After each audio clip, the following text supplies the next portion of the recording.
आपने थेल्स प्रमेय के बारे में तो सुना ही होगा। थेल्स प्रमेय का जो परिचय है हमारा क्लास 9th और 10th में होता है। तो क्लास और 9th और 10th की मैथ में हमें थेल्स प्रमेय मिलती है और मुख्य रूप से हमें ये थेल्स प्रमेय कक्षा 10वीं में मिलती है। तो हम थेल्स प्रमेय को ही इस वीडियो में प्रूव करेंगे। तो सबसे पहले हम ये समझ लेते हैं कि आखिर थेल्स प्रमेय होती क्या है और इसको प्रूव कैसे करेंगे। तो थेल्स प्रमेय का कथन क्या है, मतलब थेल्स प्रमेय कथन, थेल्स प्रमेय कहना क्या चाहती। तो सबसे पहले थेल्स प्रमेय का कथन समझें हम। तो यहाँ पर आपको चित्र दिख रहा होगा, एक त्रिभुज ABC है। तो त्रिभुज ABC में, किसी भी त्रिभुज की बात करें तो त्रिभुज ABC में एक भुजा के समांतर खींची गई रेखा, त्रिभुज ABC में, त्रिभुज ABC ये है और इसकी एक भुजा BC, तो इसके समांतर खींची गई रेखा अन्य दो भुजाओं को, जिसके समांतर खींची गई है उसके बाद जो अन्य दो भुजाएं बची त्रिभुज की, उनकी बात हो रही है। तो एक भुजा के समांतर खींची गई रेखा अन्य दो भुजाओं को समान, जिन बिंदुओं पर प्रतिच्छेद करती है वह बिंदु अन्य दो भुजाओं को समान अनुपात में बांटते हैं। तो यहाँ पर अभी आपको समझ में नहीं आया होगा, तो हम देखें तो यहाँ पर आपको दिया है कि त्रिभुज ABC लिखा, क्या लिखा, त्रिभुज ABC आपको दिया है। तो त्रिभुज ABC में जो BC है, क्या दिया, BC, त्रिभुज ABC में भुजा BC आपको दिख रही होगी। तो BC के समांतर एक भुजा हमने खींच दी, क्या, D। तो BC के समांतर जो एक भुजा वो क्या है, D है। तो ये D अन्य दो भुजाओं को जिन बिंदुओं पर काट रही वो बिंदु D और E है।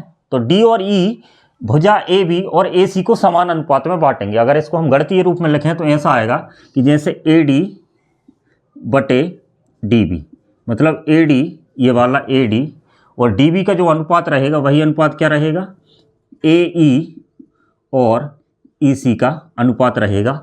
यही हमसे ये प्रमेय कहना चाहती है। तो कथन आपको समझ में आया होगा। एक बार और सुन लें आप कि किसी त्रिभुज की एक भुजा के समांतर खींची गई रेखा जो कि हमको DE दी है, त्रिभुज की अन्य दो भुजाओं को जिन बिंदुओं पर काटती है, तो यहाँ पर D और E बिंदुओं पर काट रही है, तो ये बिंदु अन्य दो भुजाओं को समान अनुपात में बांटते हैं या विभाजित करते हैं। यही थेल्स प्रमेय का कथन है और इसी कथन को हमको सिद्ध करना है। तो प्रमेय सिद्ध करते समय आपको एक बात ध्यान रखना ये है कि हमको जो प्रमेय में कथन दिया है उसको हमको सिद्ध करना है। और प्रमेय में हमको सिर्फ दो बातें पता है। क्या पता है, एक तो हमको ये पता है कि त्रिभुज ABC है और उसके समान, ये त्रिभुज ABC के एक भुजा के समांतर एक भुजा रेखा खींची गई है। इसके अलावा हमको प्रमेय में कुछ नहीं दिया। तो इन्हीं जानकारी के आधार पर ही हम प्रमेय को सिद्ध करेंगे। इसके अलावा हम कोई जानकारी का उपयोग नहीं कर सकते, ठीक है। तो ये ध्यान रखें। तो हम यहाँ पर ध्यान दें कि अब इसको सिद्ध करना स्टार्ट करते हैं। तो प्रमेय को सिद्ध करने के लिए सबसे पहले हमको ये लिखना पड़ता है कि प्रमेय में हमको दिया क्या क्या है। तो हमको प्रमेय में सबसे पहले तो त्रिभुज ABC दिया है। तो हम लिखेंगे कि दिया है,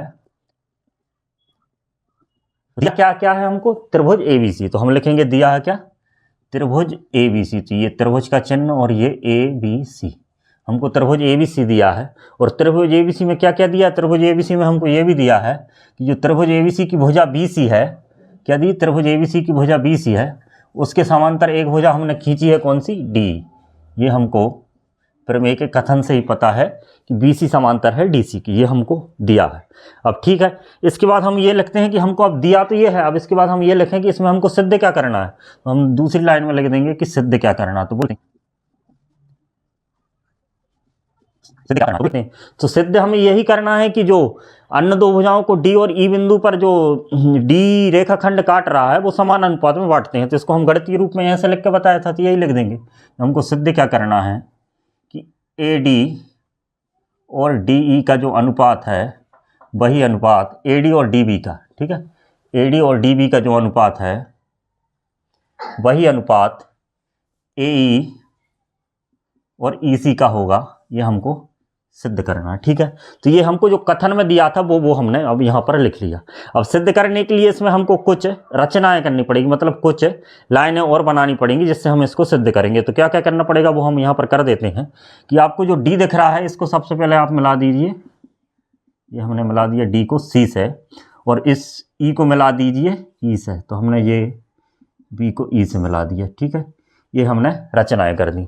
इसके बाद और लिखेंगे, इसमें हम E से लंब डालेंगे, जो हमको बिंदु E दिख रहा है इससे लंब डालेंगे इस वाले रेखाखंड AD पर। तो हमने इससे लंब डाल दिया, इसको नाम दे देंगे AEF, ये लंब डाल दिया। और इस D से भी लंब डालना है आपको इस वाले रेखाखंड AE पर, और इसको नाम दे दिया हमने DF, हो गया, G दे देते, ठीक है। तो रचनाओं में हमको ये करना, तो हमने जो जो किया है वो यहाँ पर हम लिख लेते हैं। तो क्या लिखेंगे, रचना में। तो रचना में हमने क्या किया है, रचना में हमने सबसे पहले बिंदु डी और ई को क्रमशः सी और बी से मिलाया, तो हम लिखेंगे बिंदु डी और ई को क्रमशः किससे मिलाया, तो डी और ई को बिंदु डी को मिलाया सी से, सी बार, और ई को मिलाया बी से मिलाया, ये हमने रचना में लिखी। ठीक है, इसके अलावा क्या किया? तो इसके अलावा हम देखें कि हमने बिंदु डी से इस वाले त्रिभुज की ए सी भुजा पर एक लंब डाला और बिंदु ई से त्रिभुज की दूसरी भुजा ए बी है, इस पर लंब डाला, तो हम ये बात भी लिख देंगे। तथा इसको शॉर्ट में कैसे लिखेंगे, ए सी ए बी भुजा दी है, ए बी पे हमने लंब डाला, क्या ए बी लंब, क्या डाला ई एफ डाला, ई एफ व ए सी लंब, ए सी ये है, ए सी लंब क्या डाला डी जी डाला, ये हमको यहाँ पर लिख देंगे, ये लंब डाला। ठीक है, ये हमारी रचना हो गई। अब हम इसको सिद्ध करना स्टार्ट करते हैं। तो यहाँ पर हमने जो रचनाओं में किया था वो लिख दिया। अब इसके बाद हम इसको सिद्ध करते हैं। अब सिद्ध करते समय हमें कुछ पुरानी प्रमेय या पुरानी जो बातें हैं वो याद होना चाहिए जब हम इनको सिद्ध कर सकते हैं। तो देखो कैसे सिद्ध करेंगे। यहाँ पर लिखेंगे सिद्ध उत्पत्ति। क्या लिखेंगे? उत्पत्ति। उत्पत्ति हम करेंगे उत्पत्ति या प्रूव करना, वही लिखते हैं। ठीक है, तो सबसे पहले आप इस चित्र को ध्यान से देखें, इसी से हम इसको प्रूव करेंगे। कैसे प्रूव करेंगे कि आपको एक त्रिभुज दिख रहा होगा, त्रिभुज डी बी ई। क्या दिख रहा होगा? त्रिभुज डी बी ई, ये दिख रहा त्रिभुज डी बी दिख रहा होगा। और एक त्रिभुज आप देखें ए डी ई, क्या दिख रहा होगा? A D E. हम इन दोनों त्रिभुजों को लेंगे, तो यहाँ पर लिखेंगे, क्या करेंगे? त्रिभुज ए डी ई और त्रिभुज डी बी ई, इसको लिखेंगे त्रिभुज डी बी और ई। हमने इन दोनों त्रिभुजों को ले लिया। अब हम इन दोनों त्रिभुजों का क्षेत्रफल निकालेंगे। तो सबसे पहले हम देखें ए डी का क्षेत्रफल, उन दोनों का क्षेत्रफल निकाल कर और उनको अनुपात के रूप में लिखेंगे। तो कैसे लिखेंगे देखो। तो सबसे पहले हम निकालेंगे एरिया किसका? त्रिभुज ए डी ई का एरिया निकालेंगे और उसका भाग देंगे त्रिभुज एरिया त्रिभुज डी बी ई। अब इनका एरिया निकाल कर इनका अनुपात निकालेंगे। ठीक है, तो सबसे पहले त्रिभुज ए डी ई दिख रहा होगा तुमको, त्रिभुज ए डी ई। अब हम त्रिभुज का क्षेत्रफल निकालते कैसे हैं वो आपको पता होना चाहिए। तो त्रिभुज का क्षेत्रफल निकालने का सबसे बेसिक सूत्र ये है कि 1/2 आधार गुणित ऊंचाई। ठीक है, तो आधार उसको मानते हैं जिससे ऊंचाई नापी जाती है। ठीक है, तो हम त्रिभुज में एक बार आधार मान लेंगे इसको ए डी को, इससे ऊंचाई कौन सी नापी गई है? E F. जो लंब रहता है वही ऊंचाई रहती है। तो हम देखें त्रिभुज ए डी ई का क्षेत्रफल क्या होगा? 1/2। तो यहाँ पर लिख देंगे 1/2 और आधार गुणित ऊंचाई। तो हम एक बार मान लेते हैं ये वाली ऊंचाई ई एफ। तो सब ई एफ किससे नापी है? इस वाले आधार से। तो इसका आधार क्या हो जाएगा? A D. क्या हो गया? आधार ए डी और गुणित ऊंचाई। तो ऊंचाई हमारा जो लंब रहता है वही ऊंचाई है। तो ई एफ, तो ऊंचाई क्या हो जाएगी? E F. ठीक है, तो इस तरीके से हमने इसका क्षेत्रफल निकाल लिया। अब हम दूसरे त्रिभुज का क्षेत्रफल निकालते हैं। दूसरा त्रिभुज क्या है? D B E. तो डी बी ई, ये वाला चित्र आपको दिख रहा होगा। अब इसमें हम ऊंचाई, इसमें वही सूत्र लगाएंगे, आधार गुणित ऊंचाई। अब यहाँ पर ऊंचाई, तो वो लंब में ऊंचाई क्या होती? लंब होता है। तो लंब तो इसके अंदर है नहीं, लेकिन हम इसकी ऊंचाई यहाँ से भी नाप सकते हैं। ई से एफ तक इसमें लंब डला है, तो यही इस त्रिभुज की ऊंचाई होगी। ये बेसिक बातें हैं, ये आपको पता होना चाहिए। तो हम इसको ऊंचाई मान लेंगे। और ये लंब कौन सी भुजा पर डलेगा? इस त्रिभुज की बी डी पर। बी डी को आगे बढ़ाया, उसी पर लंब डाला, तो इसका आधार क्या हो जाएगा? B D. तो इसका क्षेत्रफल कैसे निकालेंगे? 1/2 आधार क्या हो जाएगा इसका? बी डी या डी बी लिख दो, डी बी आधार। और ऊंचाई इसकी क्या हो जाएगी? यही ऊंचाई हो जाएगी, क्योंकि यहाँ से इस पर लंब डला है। तो ये लंब मतलब जो त्रिभुज है उसमें जो शीर्ष लंब है वो त्रिभुज के बाहर भी डल सकता है, और बाहर शीर्ष लंब डला उसको ही हम ऊंचाई मान रहे हैं इसमें। तो ठीक है, तो इसकी ऊंचाई क्या हो जाएगी? ई एफ हो जाएगी। तो ये हमारा इस वाले त्रिभुज का क्षेत्रफल हो गया। अब इसको हम सिंपल बना लेते हैं। तो ई एफ से तो आपका ई एफ कट गया और 1/2 से 1/2 कट गया। तो हमारा आंसर क्या आया अभी कि एरिया त्रिभुज ए डी ई बटे एरिया त्रिभुज डी बी ई। ठीक है, अब इसमें जो जो बचा वो लिख देते हैं। क्या बचा? ए डी बचा है और डी बी बचा है। ठीक है, ये हमारा क्षेत्रफल निकल गया। इसको मान लेते हैं हम समीकरण 1। अभी हमारी प्रमेय लगभग आधी हो चुकी। अब हम दूसरी बार में क्या करेंगे कि हम पहली बार हमने कौन कौन सा त्रिभुज लिया? ए डी ई और त्रिभुज डी बी ई ये वाले त्रिभुज ले लिए। अब दूसरी बार में हम जो ये वाला त्रिभुज तो कॉमन है, ए डी ई ये लेंगे और इसके बाद दूसरा कौन सा लेंगे, डी ई सी, और इसमें ऊंचाई मानेंगे डी जी को। ठीक है, तो इसी तरीके से करेंगे। तो इसी प्रकार लिख देंगे आगे हम, इसी प्रकार, क्यों परिखांसी आ रही, तो बाहर चल जाओ थोड़ी देर के लिए, फिर आ जाना है ना, चल जाओ अभी अच्छे से खांस लेना, फिर चल जाना। ठीक, तो इसी प्रकार हम करेंगे। दूसरा त्रिभुज लेंगे, कौन कौन सा, पहला त्रिभुज ये ए डी ई, तो पैसे के में से लेना, तो ये त्रिभुज ए डी ई हमने ले लिया। और इसके बाद कौन सा त्रिभुज लेना, यहाँ पर ध्यान दो। अब त्रिभुज लेना आपको डी सी ई, कौन सा त्रिभुज लेना, डी सी ई। ठीक है, अब इसमें वही करना है, इनका क्षेत्रफल का अनुपात निकालना। तो पहले त्रिभुज ए डी ई का क्षेत्रफल निकालेंगे, त्रिभुज एरिया ऑफ त्रिभुज ए डी ई, और बटे में आपका आ जाएगा एरिया ऑफ त्रिभुज डी सी ई। ये दोनों का हमने एरिया का रेशियो लिख लिया। ठीक है, अब ए डी ई का क्षेत्रफल इसमें कैसे निकालेंगे, तो इसमें क्षेत्रफल निकालने का सूत्र तो वही है कि 1/2 आधार गुणित ऊंचाई। लेकिन जो ए डी ई है इसमें हमने आधार किसको माना था, ए डी को माना था, लेकिन इसमें हम आधार मान लेंगे ए ई को। और जैसे ही हमने ए ई को आधार माना तो हमारी ऊंचाई ये वाला लंब हो जाएगा, मतलब डी जी हो जाएगा। तो ए डी ए का क्षेत्रफल क्या हो जाएगा, 1/2 आधार गुणित ऊंचाई। तो आधार हमने किसको मान लिया यहाँ पर, ए ई को। तो ए ई को आधार जैसे ही माना तो इसकी ऊंचाई अब क्या हो जाएगी, आधार पर जो लंब रहता वही ऊंचाई रहती, तो इसकी ऊंचाई हो जाएगी डी जी। क्या हो गया, ये डी जी लिखा है ना। अब इसके बाद अगले वाले त्रिभुज का जो क्षेत्रफल निकालेंगे, इसका डी ई सी का क्षेत्रफल निकालेंगे। तो डी की ए के क्षेत्रफल में अंदर तो कोई लंब नहीं डला, मतलब इसकी जो ऊंचाई है, जो शीर्ष लंब है वो बाहर डला है, तो हम इसको ऊंचाई मान सकते हैं, किसको, डी जी को। तो डी जी इसकी ऊंचाई हो जाएगी, और डी जी किस पर लंब होगा, इस त्रिभुज की कौन सी भुजा को आगे बढ़ाने पाएगा, ई सी पर। तो हमारा ई सी आधार हो जाएगा और डी जी ऊंचाई हो जाएगी। तो हम इसका भी लिख देंगे, तो आधार गुणित ऊंचाई, तो इसका आधार क्या हो जाएगा, ई सी। क्या हो जाएगा, आधार ई सी, और ऊंचाई हो जाएगी इसकी डी जी। ठीक है, ये हमारा ये इसका क्षेत्रफल निकल गया। अब इसमें जो कट रहा है उसको काट दो। यहाँ पर देखें डी जी से डी जी कट गया और 1/2 से 1/2 कट गया। अब हमारा फाइनल क्या आया, तो एरिया ए डी ई और एरिया त्रिभुज D C E, A D E और डी सी ई, इनका एरिया लिखेंगे। ठीक है, अब जो कटा उसके बाद जो बचा उसको लिखते हैं। क्या आया, ए ई आया और ई सी आया। ठीक है, इसको समीकरण 2 दे देते हैं। ठीक है, तो हमारे दोनों समीकरण बन गए। ठीक, अब हमको इसमें यहाँ पर बता देता हूँ देखो, समीकरण 1 और 2 को आप ध्यान से देखें। त्रिभुज ए डी ई इसमें भी है और त्रिभुज ए डी ई इसमें भी, बटे में इसमें डी बी ई त्रिभुज है और इसमें डी सी ई त्रिभुज है। ठीक है, तो हमको सिद्ध क्या करना, ए डी बटे डी बी, और यहाँ पर ए डी बटे डी बी भी आ गया। फिर उसके बाद करना उसके बराबर में ई बटे ए सी, और इसमें ए ई बटे ई सी आ गया। तो हमारे जो सिद्ध करना वो तो आ रहे हैं, लेकिन उन दोनों को बराबर, मतलब समीकरण 1 और 2 बराबर हो जाएं तो हमारा सिद्ध हो जाएगा। तो हम इनको बराबर कैसे करें, तो ज़बरदस्ती तो बराबर कर नहीं सकते, कुछ नियम से ही हम इनको बराबर करेंगे। तो यहाँ पर आप ध्यान दें कि आपको 2 त्रिभुज दिख रहे होंगे इस चित्र में।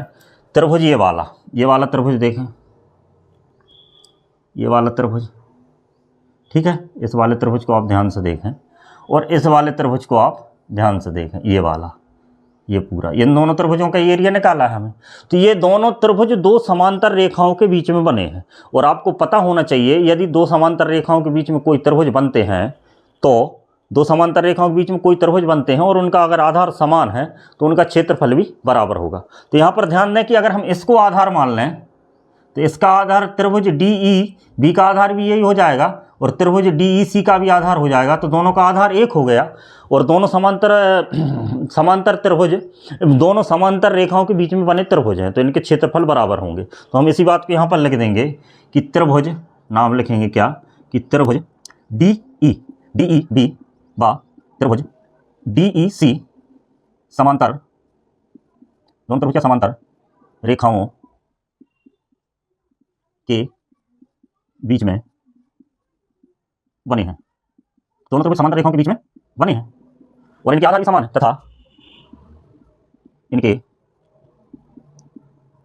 आधार भी क्या है, समान है। समांतर रेखाओं के बीच में कोई त्रिभुज बन जाए और उनका आधार समान हो जाए तो उसका क्षेत्रफल बराबर होता है, तथा इनके आधार भी क्या है, समान है।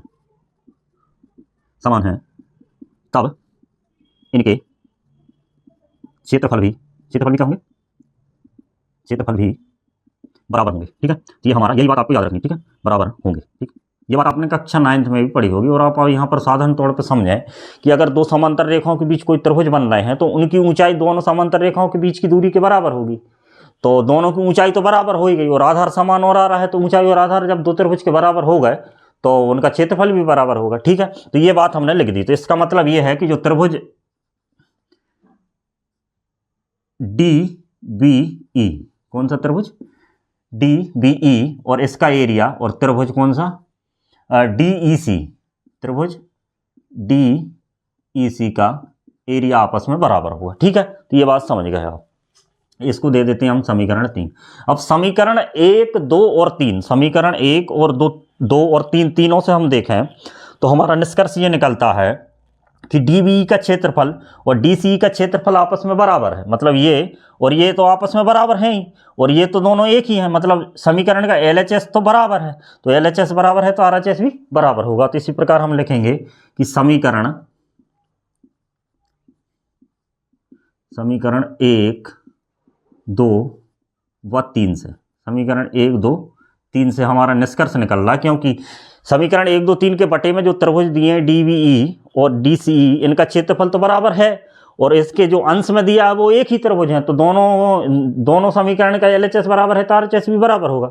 तो इसका मतलब ये है कि इनका RHS भी बराबर होगा। तो RHS क्या है, AD बटे DB, क्या है AD बटे DB इसका RHS है।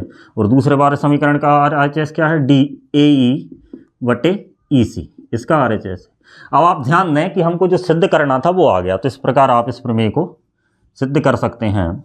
इस प्रमेय को सिद्ध करने का ये बेस्ट तरीका है। तो आइए हम इसमें एक बार और समझते हैं कि हमने इस प्रमेय में क्या किया। सबसे पहले तो हम प्रमेय का कथन समझते हैं। प्रमेय का कथन ये बोल रहा है कि किसी त्रिभुज की एक भुजा के समांतर खींची गई रेखा अन्य दो भुजाओं को जिन बिंदुओं पर काटती है वो बिंदु अन्य दो भुजाओं को समान अनुपात में विभाजित करते हैं। तो यही बात हमने दिया है और सिद्ध करने में लिखी। रचना में हमने ये किया कि बिंदु D को C से मिला दिया और B को E से मिला दिया, और इसके साथ साथ D और E से D और E दोनों बिंदुओं से हमने भुजा AB और AC पर लंब डाल दिए। ठीक है, फिर इसके बाद हमने त्रिभुज ADE लिया और उसके साथ ये वाला त्रिभुज लिया और दोनों का अनुपात निकाला, और हमने ऊंचाई क्या मानी, EF मानी, और दूसरी बार समीकरण बनाने के लिए हमने ऊंचाई DG मानी, और उनको सॉल्व करके हमने समीकरण 1 और 2 बनाया। और समीकरण 3 बनाने के लिए हमको एक बात पता होना चाहिए कि किसी समांतर त्रिभुज के जो त्रिभुज हैं, दो समांतर भुजाओं के मध्य में बने त्रिभुजों का क्षेत्रफल हमेशा बराबर होता है यदि उनका आधार समान हो। क्योंकि आधार समान होने की बात इसलिए बोल रहे हैं कि ऊंचाई तो उनकी समान रहेगी, और अगर आधार ही समान हो गया तो उनका क्षेत्रफल भी बराबर होगा। तो इसी आधार पर हमने त्रिभुज DBE और DEC का क्षेत्रफल बराबर कर दिया, और हमने समीकरण 1, 2 और 3 से निष्कर्ष निकाल लिया कि AD बटे DB बराबर है E बटे AC। तो इसी आधार पर हमने ये प्रमेय सिद्ध कर दी। यहाँ पर लिख दें कि ये हमारा क्या हो गया, प्रूव हो गया। तो इस प्रकार आप इस प्रमेय को प्रूव कर सकते हैं। Hence proved. ध्यान रखें ये प्रमेय कक्षा 10 के एग्जाम की दृष्टि से बहुत महत्वपूर्ण है, क्योंकि ये कभी कभी तो ये प्रमेय डायरेक्ट ही पूछ लेता है, और कभी कभी क्या होता है कि इस प्रमेय से संबंधित सवाल बहुत से आते हैं। तो आपको ये वीडियो अच्छा लगा हो तो आप इस वीडियो को लाइक करें, तथा आपको अगर कक्षा 10 की गणित की और वीडियो चाहिए और इस प्रमेय से संबंधित सवाल मतलब कोई समस्या हो तो वो तो आप कमेंट बॉक्स में बताएं। और इस प्रमेय से संबंधित जो सवाल हैं अगर वो आप चाहते हैं तो उन पर अगली वीडियो बने तो आप कमेंट बॉक्स में बताएं। धन्यवाद।